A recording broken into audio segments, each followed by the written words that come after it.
All right, so we're going to look at the different volume types for EBS and just try to understand their use cases. And so again, there are 5 types, and we're going to go through each one, starting with general purpose. And it is, as the name implies, good for general usage without specific requirements. So you're going to be using this for most workloads like your web apps. And it has a good balance between price and performance. For the actual attributes underneath it, it can have a volume size between 1 gigabytes and 16 terabytes and a max IOPS of 16,000 per second. Moving on to Provision I Ops Ssd, it's really good when you need fast input and output, or the more verbose description is when you need mission critical, low latency, or high throughput. So it's not just IOPS, it's also high throughput as well. It's going to be great for large databases. So, think RDS or Cassandra. And the way you know when you should start using Provision IOPS, if you exceed 16,000 IOPS, and see that's where the limit is for general purpose. So when you need to go beyond that, you're going to want to use this one.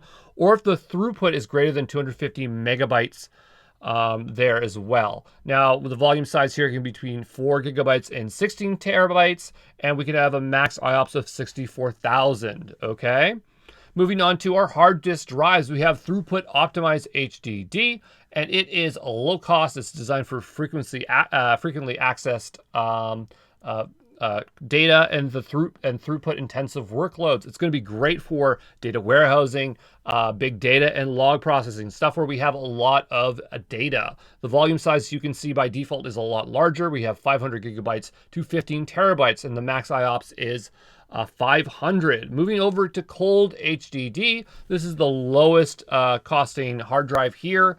It's for less frequently used workloads. You're going to have things for storage, okay? So if you want to put backups or file storage, this is going to be a good drive for that.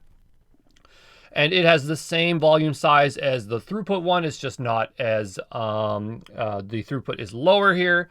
And we have a max IOPS of 250. Moving on to Ebs Magnetic. We're looking at very inexpensive storage for long-term archival storage.